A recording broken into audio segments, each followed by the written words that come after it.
మధుసూదనాచారి గారు ఇప్పుడు నాతో వచ్చిండ్రు. పిడికడి మందిమి పోరాటంలో నిజాయితీ ఉంది కాబట్టి, దమ్ముంది కాబట్టి, ధైర్యం ఉంది కాబట్టి ఆనాడు పోతూ పోతూ పోతూ పోతూ తెలంగాణ ఒక ఉప్పెనలాగా సముద్రంలాగా తయారైతే విధి లేక ఇచ్చిండ్రు. ఒక్క మాట నేను దయచేసి మీరు అందరూ ఆలోచించాలి. ఇక్కడ ఆలోచించుడు కాదు, మీ ఇంటికి పోయిన తర్వాత, మీ ఊర్లలో, అచ్చంపేట టౌన్కి పోయిన తర్వాత, మీ బస్తీలలో కేసీఆర్కి ఇట్లా అన్నడిలో నిజమేంది అబద్ధమైంది అని విచారించాలి. అప్పుడు తేట పడుతుంది విషయం ఏందని. ఏం చేయాలన్నా కూడా అర్థమవుతుంది, ఏం చేస్తే కరెక్ట్ అనేది అర్థమవుతుంది. 10 ఏళ్ళ కింద ఎట్లుండే తెలంగాణ?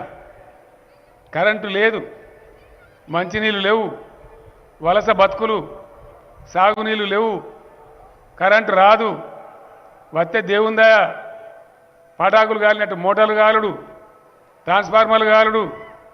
ఆ గోస యాడ్ చేసుకుంటే ఒకసారి భయం అవుతుంది.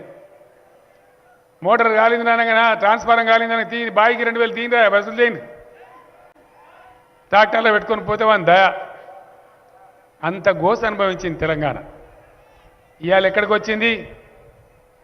24 గంటల కరెంటు ఇండియా మొత్తంలో ఒకే ఒక్క రాష్ట్రం తెలంగాణలో ఉంటుంది. కాంగ్రెస్ వాళ్ళు పోయి మన కర్ణాటకలో కోజుడు పోతే 20 గంటలు ఇస్తామని నరికిరు, ఎలంకల పడ్డరు. ఇలా కాంగ్రెస్ వాళ్ళు వచ్చి మన గద్వాల కాడ, మన కొడంగల్ కాడ ధర్నాలు చేస్తారు. మీరందరూ కూడా చూస్తూ ఉన్నారు, వాళ్ళ పంటలు ఎండిపోతూ ఉన్నాయి పాపం. 5 గంటలు కూడా ఇస్తలేరు. ఇక్కడ కూడా మీరు ఆలోచన చేయండి. ఇండియా మొత్తంలో ప్రధానమంత్రి రాష్ట్రంలో కూడా 24 గంటల కరెంట్ లేదు. పెద్ద పెద్ద సిపాయిలు వస్తారు కదా ఇప్పుడు, ఇక బీజేపీకి వెళ్ళి దిగుతారు ముఖ్యమంత్రులు. వాడు మన దాంట్లో 10% లేడు, వాడు మనకు నీతి చెప్తానికి వస్తాడు. వాని దగ్గర మంచినీళ్ళు దిక్కులే, వాడు మనకు చెప్తానికి వస్తాడు. వాని దగ్గర కరెంట్ ఇయ్యాడు, ఆడ పొలాలు ఎండుతున్నాయి, మనకు ఉపన్యాసాలు చెప్తానికి వస్తారు సన్నాసులు. కాబట్టి మీరు విచారించాలి ఎవరికి ఉపన్యాసం చెప్తున్నారు అనేది. భారతదేశానికే ఒక మార్గదర్శనం చూపించే పద్ధతికి ఈ 10 ఏళ్లలో తెలంగాణను తయారు చేసినాం. అది మంచినీళ్ళ రంగం కావచ్చు, ఇండియాలో ఒకటే ఒక్క స్టేటు, అది మన అప్పర్ ప్లాట్ కావచ్చు, మన్ననూరు కావచ్చు, అమరాబాద్ కావచ్చు, అక్కడ నీళ్ళు పోతాయని వాడు కల కూడా కనలే.